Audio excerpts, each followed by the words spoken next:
Okay everyone, welcome back to the channel for another video on Gran Turismo Sport, and we have a new week of daily races. Daily Race C, which we're going to be racing for you in this video, is at Circuit de la Sarthe, driving the Group C cars, although you can drive any Group 1 car, but I advise you drive the Nissan Group C car. It is by far the best car for this combination. Now you do need to use both soft and medium tyres, like I did state in the little practice we did last night on stream. So yeah, you do need to use both tyres. Now Daily Race A is at Autopolis, the short track in Group 4 cars, and it is ZFF cars like we stated as well. I did do one race, recording didn't work. Second race, disconnected, decided well we'll leave that.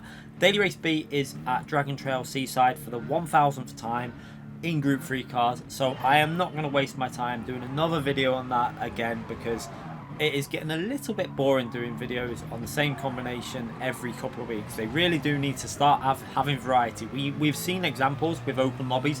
There is so many good combinations on this game. Come on PD, start using your imagination to create better races for us to race. You know, there's plenty of people willing to help them out, along with myself and other creators, and I'm sure the community would love to help them out as well.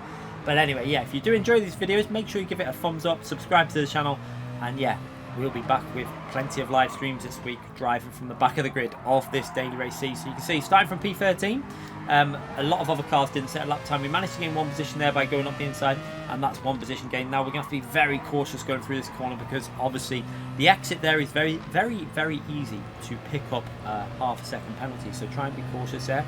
Now the car behind is going to give us a little bit of a bump draft here down this straight. That's going to just about get us into the slipstream of P11 as we work our way down this insanely long straight. This is the no chicane variation of Circuit de la Sarthe, and this week is going to be brilliant fun. I can tell you this now. I'm really looking forward to racing this from the back of the grid and having some really entertaining streams. So like I say, make sure you subscribe to the channel as we go into the braking zone there. Now you have to be very cautious. A few cars getting caught out there. The reason why they are getting caught out there, I nearly got caught out as well, is because a lot of us start on the medium tyres. Now, you build up a little bit of temperature in them tyres on the first sector. However, that straight is that long that the tyres are cooling back down, and you haven't got the brake the temperature in the front tyre to slow the car down. So be very cautious if you're starting on the medium tyres going into that braking zone. As we come through here, P9 runs a little bit wide. We go on the inside there and manage to take that inside position and put ourselves up into P9. So not a bad start to this race. Staying in second gear on this tight right hand corner. Do not go down to first gear in this car because of the gearing. One thing I will say as well, I think you lift and shift with this car very briefly. You'll see me doing it. A little brief lift and shift as we go up through the gears.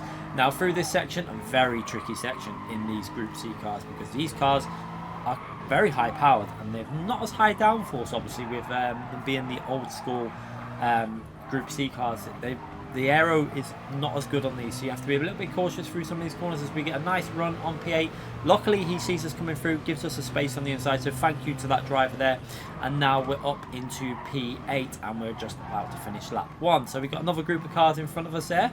I think there's 3 or 4 cars up ahead as we managed to nail that corner quite well there over line, and we're going to start our first proper lap on the medium tyres. So like I say, remember that on start of lap 1, if you're starting on the medium tyres, be very cautious into that first braking zone off the long straight. I'm going to keep reiterating that because it is very important. I'm pretty sure the soft tyres will have built up a little bit more temperature and they might be a bit better, but yeah, after that you're fine. So once you've done a lap, the medium tyres will be fine. So for example, because you've done a little bit more of building up heat in the tyres through the final sector, and yeah, you'll have no issue. As we have P7 there, picking up a track limit penalty again.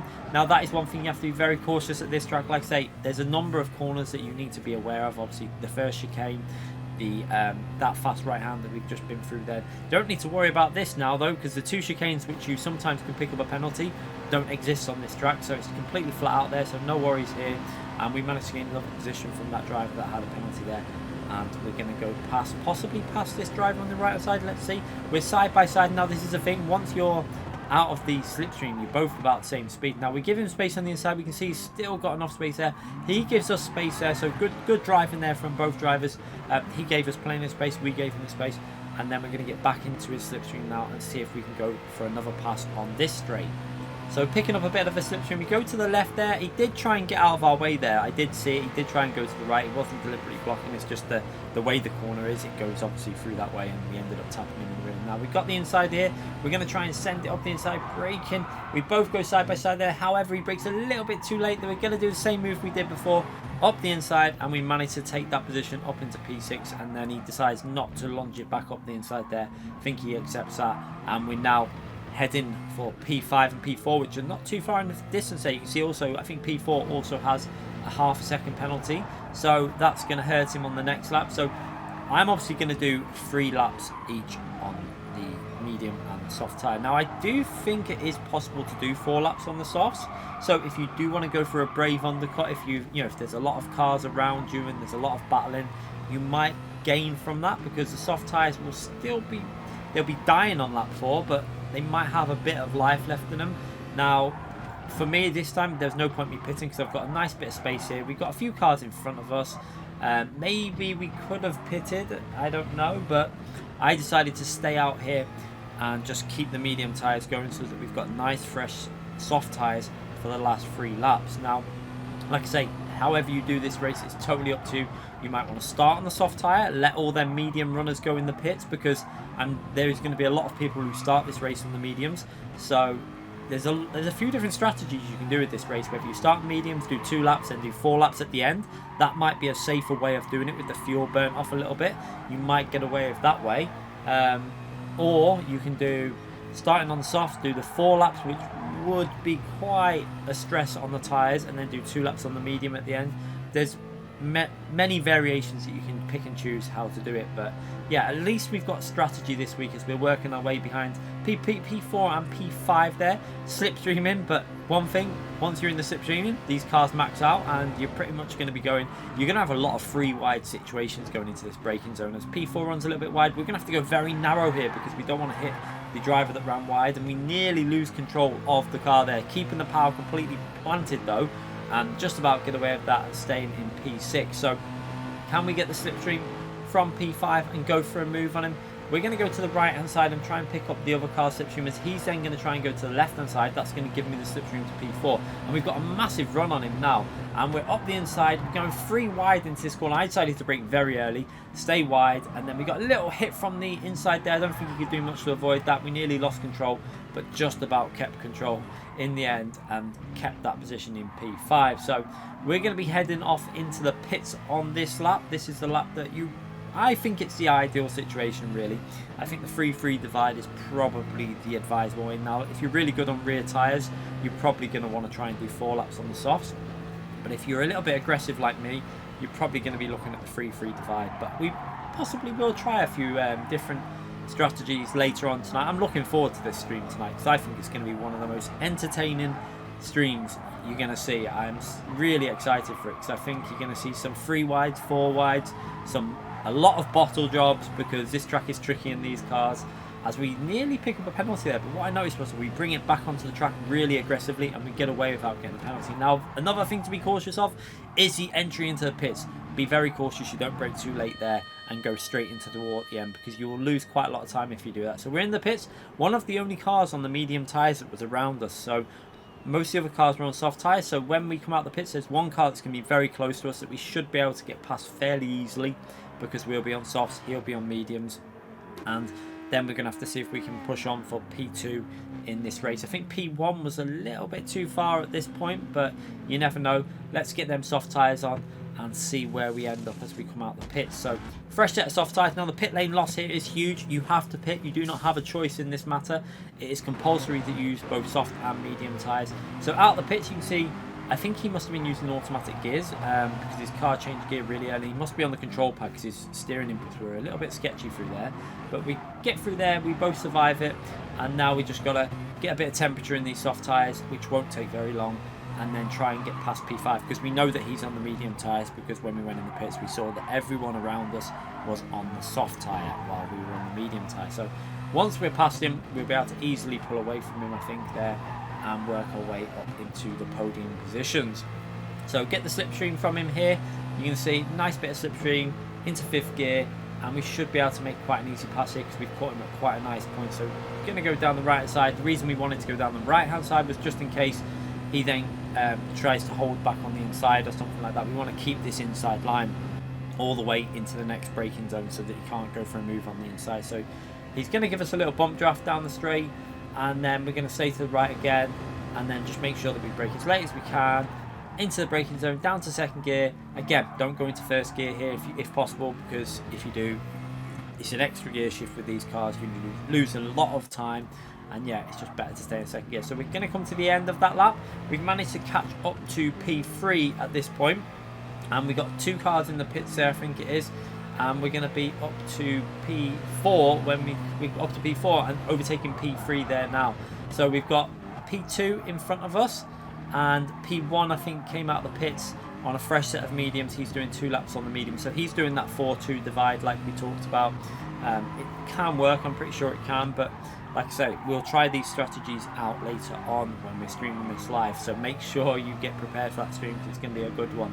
So P2 in front of us now, he's on the medium tyres, so again we now should be able to get past him fairly comfortably because obviously we've got the slipstream here.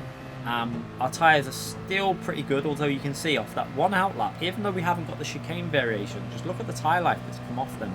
You can see that they have been affected quite a bit. So we're going to fake to the left, and we was going to go down the right side, but I decided he's covered that inside off. But yeah, I think he was just letting us through, to be honest, because I'm not sure whether he thought he could get the slipstream back. But once you're up to speed in these cars, there's literally no car that can overtake the Nissan once it's up to full speed. So again, the Nissan is 100% the car to use here, I think. You might find some people, if they're starting from pole, might give it a go in something else and try and get the win, because there are a few other cars like 787 that might be a bit better through some of the cornering sections, but this car on the straight is just untouchable. Nothing can get near it.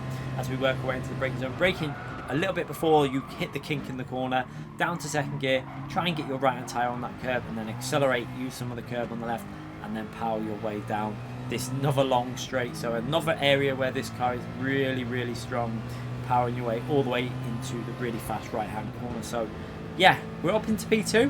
Quite a good race so far. We've done quite well. However, we're quite a way behind P1. I think we're about 8 seconds behind there. We started the lap 10 seconds behind, so we have gained 2 seconds on him at this point. But yeah, it's going to be a little bit of a hard task, I think, to try and catch up the leader in this race. But we're setting purple sectors there. We're doing all that we can. Missing the apex slightly there, but yeah, losing a bit of time. Probably about 3 tenths or so lost on that corner there. We've missed the apex, then got onto the power on the curb, which will lose you traction on throttle. But we are still gaining on P1 there. You can see we're down to 7.6 seconds, I think it is, behind the Spanish driver in P1 as we work our way through this really fast section. Again, this is where the soft tyres are going to gain over the medium tyres. You're going to be able to carry a lot more speed through here, and obviously it's just more grip. Obviously when them tyres start fading though, this is where you're going to lose a lot of time.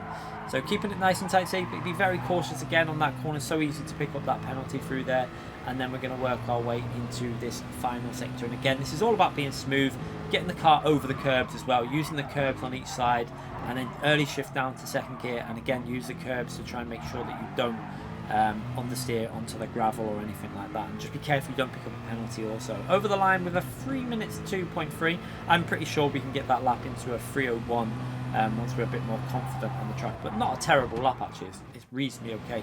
We're going to fast forward towards the end of the race because, like I say, there was not much we could do. We managed to get that gap down to 4.4, and I think as we come through the chicane we get it under the 4-second mark, up to 3.7 seconds. So we did manage to gain quite a bit of time on the last 2 laps, but it wasn't enough to go for the win. But not bad from P13 on the grid, and what an enjoyable combination. I cannot wait for the chaos and the fun to proceed throughout this week. We're definitely going to be doing a lot of streams from the back of the grid on this one. It's going to be an enjoyable one. So yeah, make sure you subscribe, hit that like button, and I'll see you for the live stream later on tonight. Thanks again for watching, everyone. Bye.